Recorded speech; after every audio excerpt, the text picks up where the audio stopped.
Well, it's not quite Liam Lawson at Red Bull Racing bad here at Buxton, despite that 6-2 defeat we did suffer in our first game of the season. Since then, we've actually picked up a point in one of our 2 games since then, but still, it hasn't been great. So over the course of the weekend, I've done some cooking.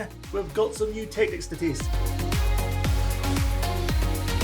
Hello everyone and welcome to episode number 16 of Rookie to Royalty here on Shaun Does FM with Buxton FC. Hope you're doing well and you had a good weekend. While I was in the kitchen cooking up some new tactics off the back of a pretty rough start to our season up in the Vanarama National League. If you missed the end of last week, we played our first game as well as looked at the transfers that we did, which I thought were quite good up until we took on Southend United and got fresh 6-2 in that game. If you missed that one, I'll leave a link to it over in the top right corner. To be fair, no transfers since then that have come in, so you won't miss anything in terms of that if you come back before the first game we do play in today's episode. But off the back of that, we haven't been too bad, which to be fair might not be too surprising considering we weren't actually that bad stats-wise in this game. We did lose 6-2.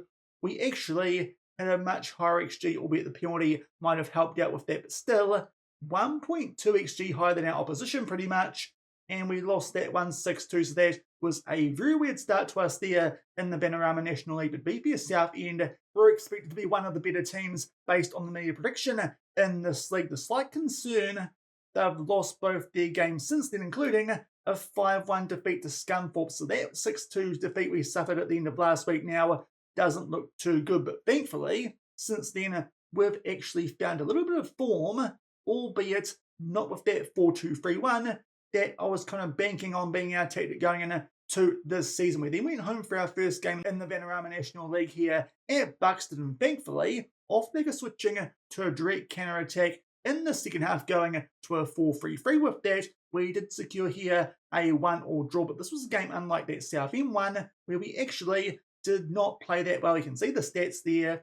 It was pretty rough, but thankfully, some direct play from us did mean an assist there to Charlie Casper, to George Morgan, a big who forward there in the second half, and we picked up a point from that game. So thankfully, as I said during the intro, we've done a bit better than Liam Lawson, albeit if he gets dropped, that's still ridiculous after only 2 races, but enough F1, because that might have happened by now. But we've got a point there from that game before. We took on Ebbsfleet United and suffered a 1-0 defeat here, this time with a 4-3-3 fluid counter-attack instead of the 4-2-3-1, because it does seem like that tactic, if you go back to the late stages of last year as well, has been working quite well for us, that formation, at the very least, compared to the 4-2-3-1 or that 4-1-1-3-1. So we tried that there as we took on Ebbsfleet, and to be fair, did pretty well in this game.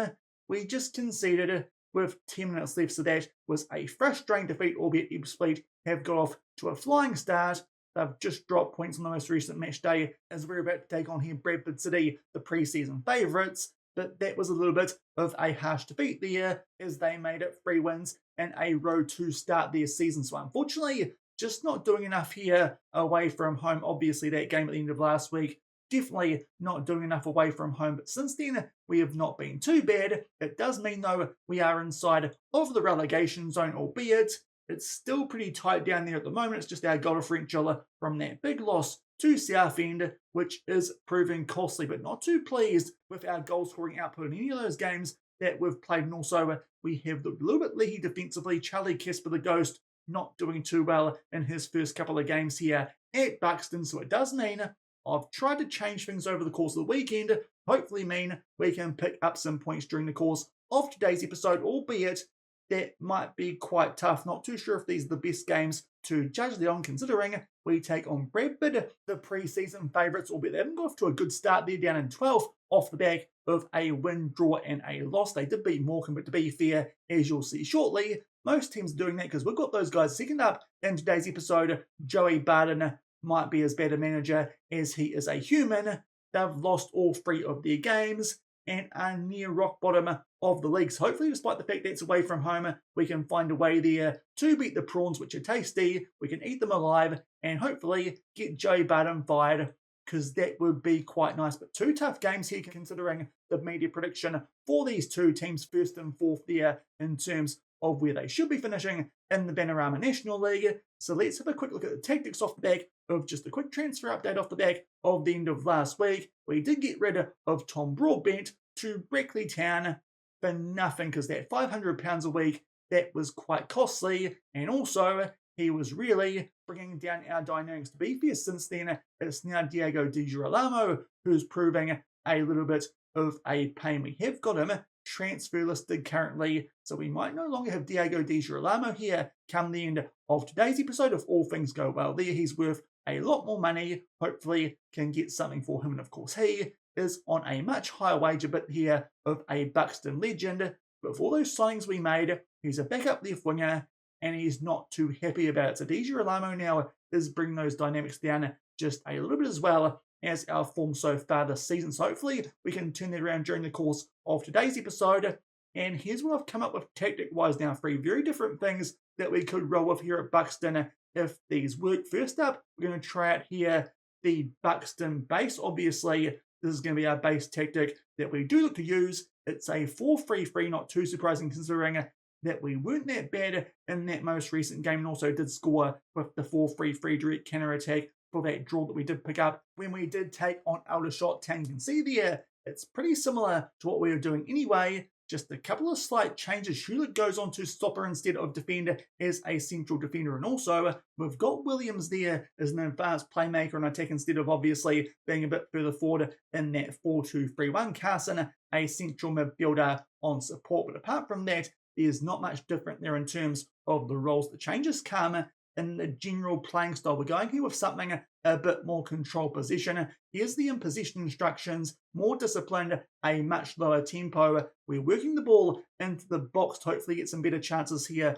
with this Buxton team. And also, we are looking to exploit teams here down their flanks and also pass into space. If you're wondering what we're doing in transition, a counter press and countering as well. And if we go over to the position instructions, a standard defensive line, a mid block, and those pretty usual things up there in terms of triggering a press. Not too sure if we should do get stuck in or not. We'll probably find that out during the course of today's episode, but that's the tactic we're going to roll with, considering we are at home in this first game where we take on Bradford City. If we're away, we might go to the Buxton block. This is a super negative formation that we can use here, which is a little bit Catenaccio style here with Buxton if we need to use it. There's what our best 11 would look like if we did go to that system. Probably not one that we can change to mid-game, considering there's 2 strikers and 3 centre-backs. Not too sure how achievable that would be. And also a couple of changes, because McKnight at right back can actually play wing back, and Alfie Pinion cannot. And also Will Truman would start there as a deep line playmaker over David Carson. So there could be some changes there if we go with the cautious Catenaccio type style here for games away from home against good teams. We're not expecting to pick up any points, just hoping to frustrate them a little bit. And then I've cooked up a formation as well for games that we probably should be winning.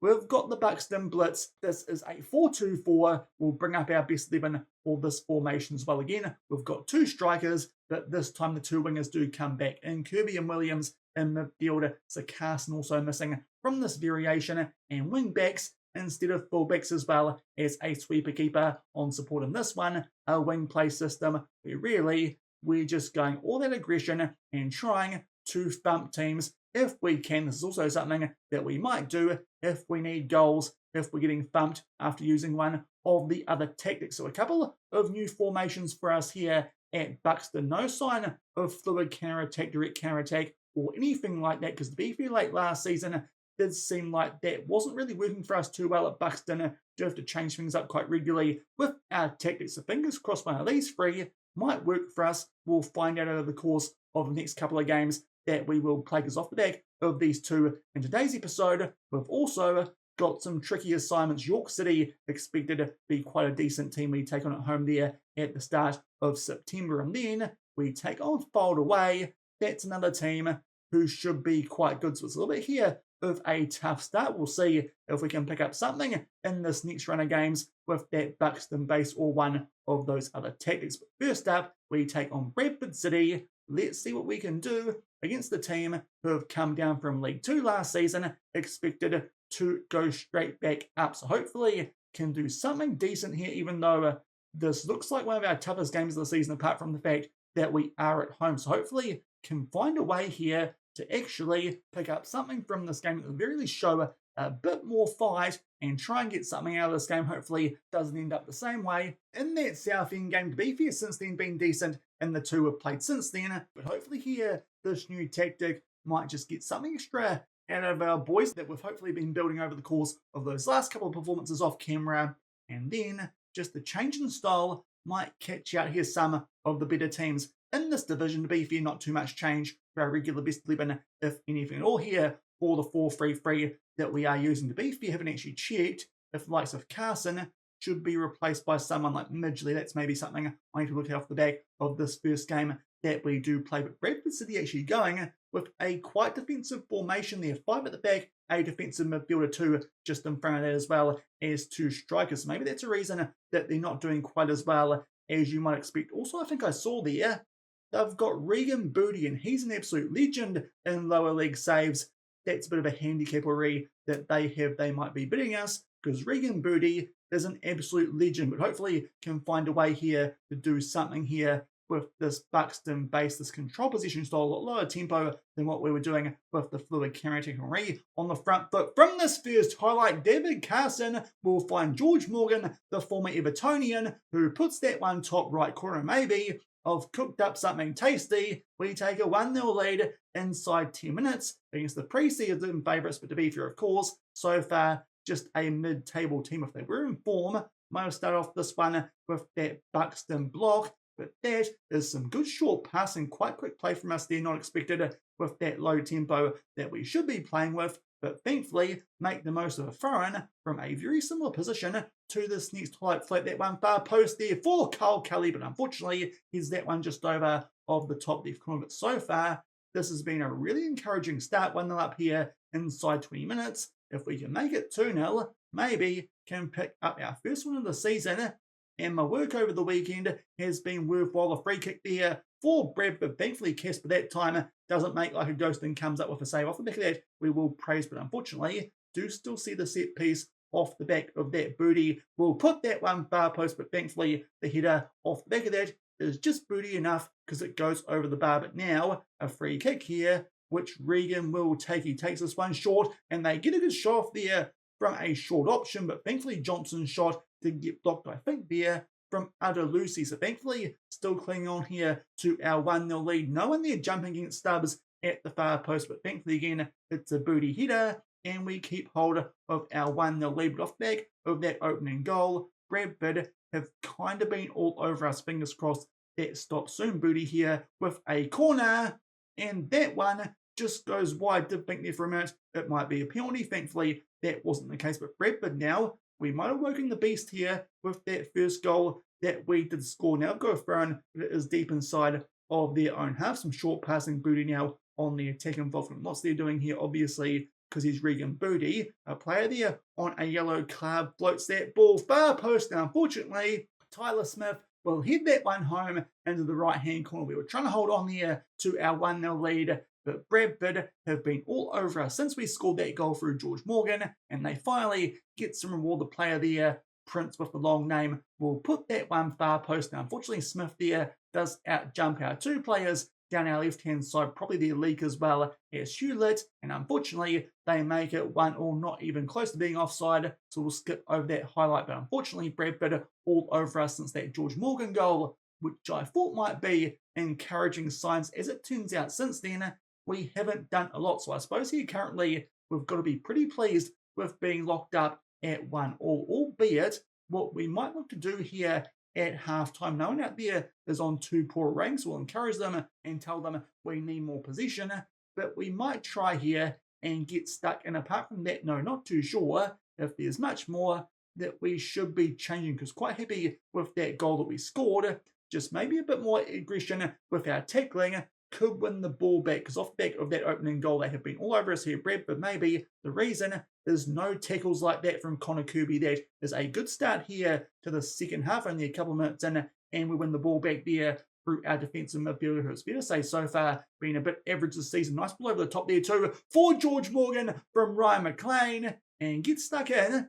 I might be cooking again. That has made an immediate impact there with that tackle from Connor Kirby McLean there with a long ball over the top of Morgan here with some wonderful dribbling to make his way through the left-hand side of that Bradford defence, and then just sneaks that one inside the near post past Walker. We're back in front here 2-1, so hopefully just that slight adjustment might make this tactic a decent one to roll with for the rest of this season, albeit now a free kick to Bradford. That one does go quite close, but thankfully Casper doesn't get tested that one, just the wrong side of the woodwork. So again, off the back of a scoring, they do get on the front foot now. Morgan has picked up a yellow card, but of course is sitting on a hat trick, playing very well. So we'll just get him here to ease off tackles the last 20 or so minutes of this game, and hopefully can find a way here to hold on to our 2-1 lead. And a good chance here for us now from a free kick, which Cole Kelly will take. It's a great position as well for him with his left foot. Let's see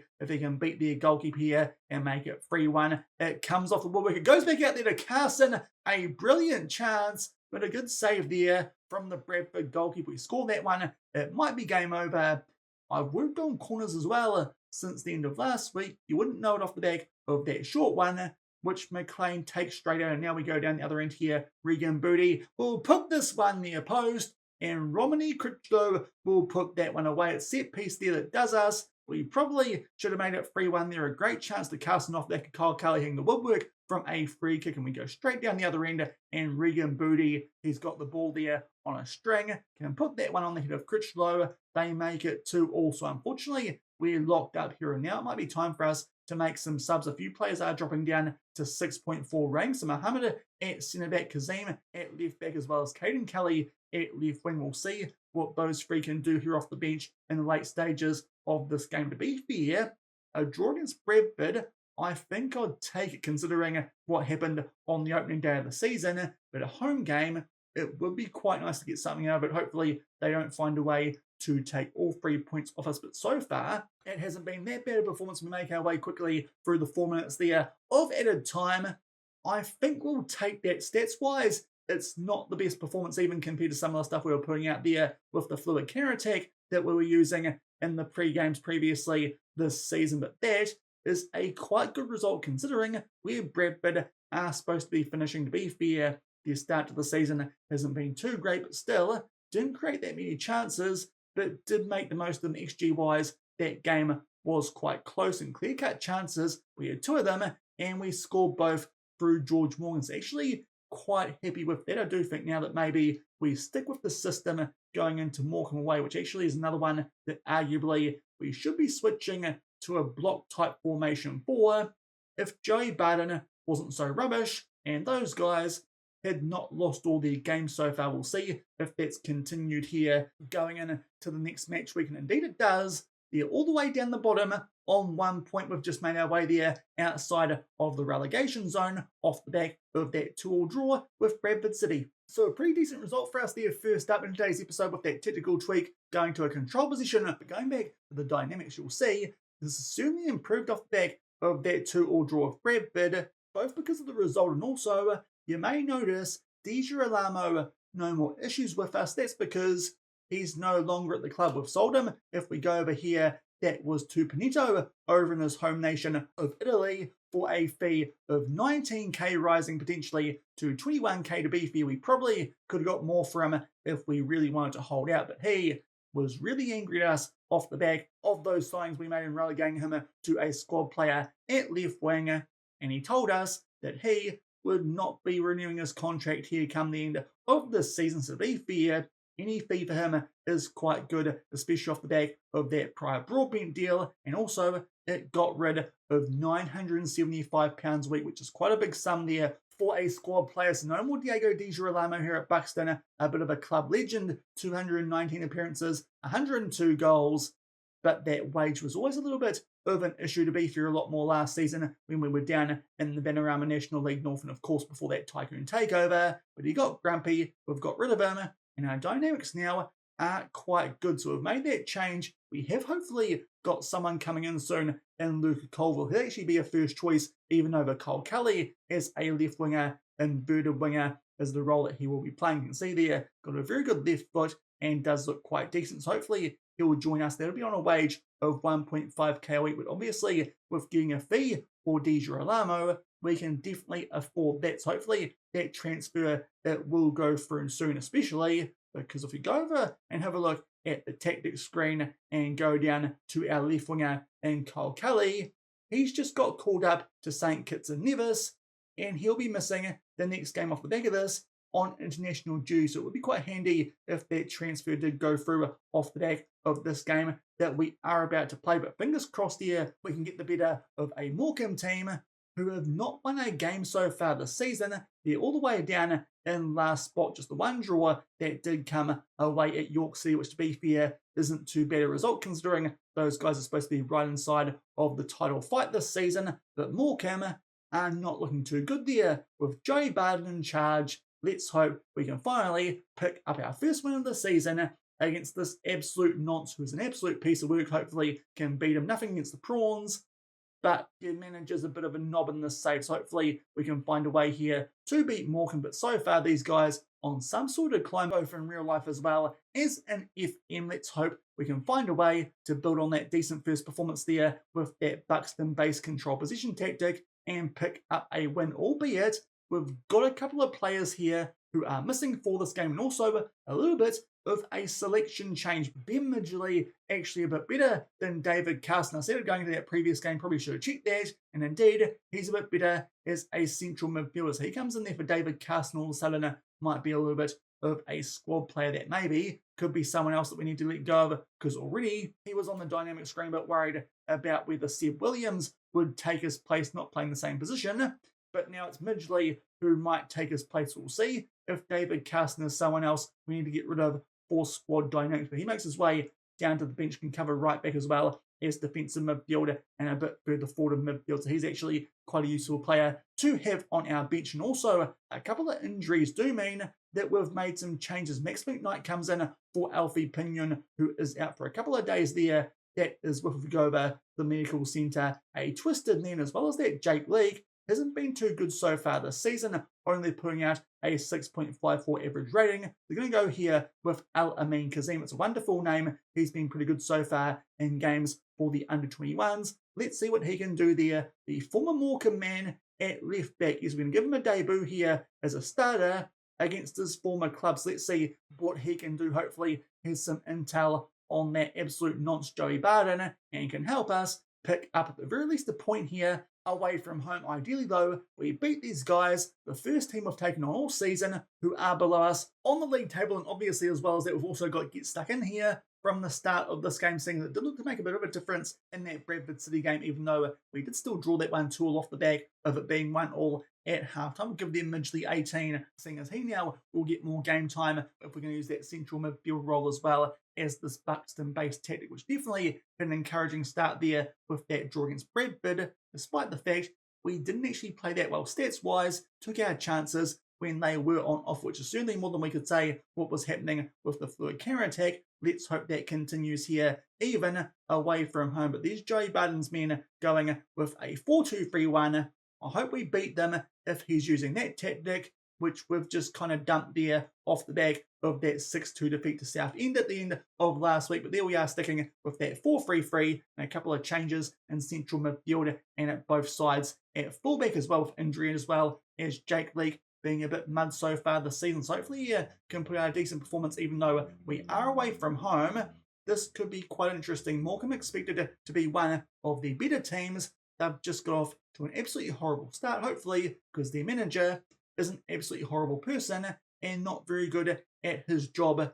That might be a little bit of a running theme based on what he says sometimes as a pundit. But early on here, there's not much happening. The first corner does go to Morecambe. A push in the back from Hewlett, and we're going to give them a chance here from the penalty spot. Oh dear, might be time for me here to stop smack talking Joey Barton, because they go 1-0 up. Casper there goes the wrong way, and Yanin Songo will put that one away and give Morecambe a 1-0 lead. So unfortunately, this tactic maybe not going to work too well still away from home. We can maybe switch to something else in the second half if it's not working. But to be fair, that was a penalty. Not too sure if we can blame a tactic too much on that one. Maybe go and get stuck in might be leading to that. A chance there for Morecambe outside the box, but thankfully that one's not too threatening. We'll take that one nicely. But so far, haven't been up to much in this game, not got a single shot off, and have given Morecambe a penalty, but now they have a chance to clear their lines. Thankfully, win that one nicely there through Kazim down our left-hand side of Midgley. We'll find the Morgan who can put that one just past their goalkeeper, and the first chance we get in this game, we take it, which is becoming a little bit of a theme with this tactic. So thankfully, Morgan is proving really good for us up front so far with this low-tempo control position style. A poor clearance there from Morecambe, trying to make their way out from that. We win that ball inside their own half, get it forward there to Midgley, who finds Morgan, and get this all levelled up at 1-1, just shy of the half-hour mark. So good work from us there the first time that really would have a decent chance there in this game. Now, a few minutes later, we've got a corner looking there for Morgan at the near post. Of course, he is 1.91 metres tall, should be quite threatening from those set pieces that time, just the wrong side of the woodwork. But hopefully, going to be the opposite of what happened in that Bradford City game. We've conceded first now. We try and take it to them off the back of that as Morgan, as well as McKnight pick up yellow cards, which is a bit concerning. And now Kazim, that's not ideal. So all of a sudden, might be making some subs here at halftime. Don't mind Morgan. We'll just get him to ease off tackles. But it does mean it will probably bring on here Jake League at left back. And I need to check who's better between Carson and Mohammed as a right back. So I might just do that quickly off camera, off the back of getting George Morgan to ease off tackles. A few moments later. And as it turns out, it's Carson who's actually a much better option there at right back than Mohammed. Not too surprising considering that Mohammed a bit more of a central tall type player who we actually signed as a backup ball midfielder instead of a centre back, but could be quite useful if we do need to use a 5 at the back formation. I'm still not too sure if that's going to work too well, but hopefully what we can do here with this Buxton base might be good enough to pick up a winner in the second half of this game off back of that George Morgan equaliser at the half-hour mark. But again, this wouldn't be a bad point even away from home. But now being Midgley who picked up the assist for that Morgan goal. A decent debut, but an early yellow card here in the second half. We'll take him off here for Caden Kelly. No point switching there with Williams. They look pretty similar in the roles that they were already in. That might be an issue because Midgley is actually quite a good free kick taker. Another reason I thought he might be quite useful instead of someone like David Carson. And Caden Kelly coming on for him might get a chance here from a wee way outside the box. But to be fair, not a bad angle for him on that right foot. Let's see what he can do here with the strike. And it's a wonderful one from Caden Kelly. Didn't actually know he was that good at free kicks. Maybe he should get a chance in there because that is a wonder strike from him to give us a 2-1 lead. Suck on that, Joey Barton. He's put it past Scales, which you never want there in your fish. And we make it 2-1. So good work there from Caden Kelly coming straight off the bench and scoring from a fair way out there from that free kick. And we take a 2-1 lead quite late into this game. Fingers crossed we can find a way here to hold on to it. Could be an argument to go with 5 at the back late. In this one, a good chance there from free kick again, but Kelly that time just puts that one over the bar from that flick on. I think it was from Williams, but certainly looks like here in the second half, we're the more likely team to score. Was just about to think about time wasting a little bit. We've got a corner, can't find anyone there at the near post. Now Caden Kelly goes looking for a second goal, but pulls that one wide as he looks for that bottom right corner. But he's certainly looking quite dangerous since he's come on there for Midgley off back of that early yellow card there in the second half. And now, with 10 minutes left, we can't really do a 5 at the back, obviously, because we've used up all our subs. Only got 2 centre backs out there. So I think here what we do is just start to time waste sometimes late on in this game and see if that just helps out before maybe we turn it up a bit more when we make our way to the 85-minute mark, which thankfully does not take too long. Let's time waste even more. And also maybe we should not pass into space late when we're trying to hold on here and win a game. So we'll turn off that instruction. But apart from that, I don't think we need to do too much more else here with our tactic, what we can do, because so far it's doing a pretty decent job. We make our way there quite quickly through 5 minutes of added time. Again, stats-wise, not the best performance, but overall shots, the XG from them is quite high. George Morgan doing a really good job for us. And then Caden Kelly off the bench there with a wonderful free kick does cancel out there the penalty, which Morecambe did get. So to be fair, you take away that penalty, the XG might be quite similar to ours, but thankfully we make the most there of a wonderful free kick from Caden Kelly, and we've got the best of Joey Barton, which is always good. Hopefully he might now get sacked, as they'll probably stay down the bottom of the Vanarama National League off the back of our first win of the season, 2-1 away. So I think we might have found a decent tactic here off the back of that poor start to the season in the Vanarama National League here. At Buxton, we pick up their 2-2 draw against Bradford City and back it up by beating Joey Barton and the Shrimps. I did need to check that before today's episode. For some reason, I waited until off the back of that game, so we bet they're the Shrimps, but to be fair, it looks like a prawn. They're called prawns down here in New Zealand. You get them a lot more regularly than you get shrimps. That's my excuse there for stuffing up the Morecambe nickname. But if you're going to hire Joey Barton, I'll call your team whatever I want to call them, and we beat them when we did one of their former men there starting in Kazima to take them off at halftime with that yellow card. But thankfully, Caden Kelly with a wonderful free kick did mean we pick up all 3 points. That has definitely got us back on track here off the back of that little rough start we did have, especially that first game at the end of last week. And hopefully now we can get on a little bit of a roll here with this Buxton team. Albeit, as I said, a couple of tough games we do have off the back of this one coming up in tomorrow's episode. But it does mean we've gone up to 17th on the National League table, a few points clear of the relegation zone, albeit that goal differential is still quite concerning on -4, and somehow Morecambe actually have gone off the bottom because Solihull Moors, they've been pumped by Gateshead, so their goal differential has ended up being worse down there on just that 1 point, which thankfully we're no longer on off the back of those 2 results we did pick up in today's episode. If you enjoyed that one, then do remember to go down below, leave a thumbs up on the video, and if you haven't done so already and are enjoying the series here on the channel, also make sure to hit that subscribe button and turn that notification bell on as well. As I said earlier, we'll probably come back tomorrow and again take on 2 quite decent teams in terms of the season preview. We'll play our next game, which is York City. That one back at home, fingers crossed we can finally pick up a win at home this season, albeit you predicted to finish second and in some quite good form, but did drop points to Morecambe, so maybe getting something from them a bit more achievable than I thought it might be. And off the back of taking on Woking off camera, we'll come back and have a trip to Fylde, expected to finish in 3rd. So once we make our way through those games, we should then start to take on some teams a bit more beatable based on that media prediction in this league. But to be fair, off the back of today's episode, hopefully we can find a way to take some points off both those teams. So until tomorrow, we will take on both Fylde as well as York City. Thank you very much for watching. Keep on keeping on, and I'll see you then. Cheers.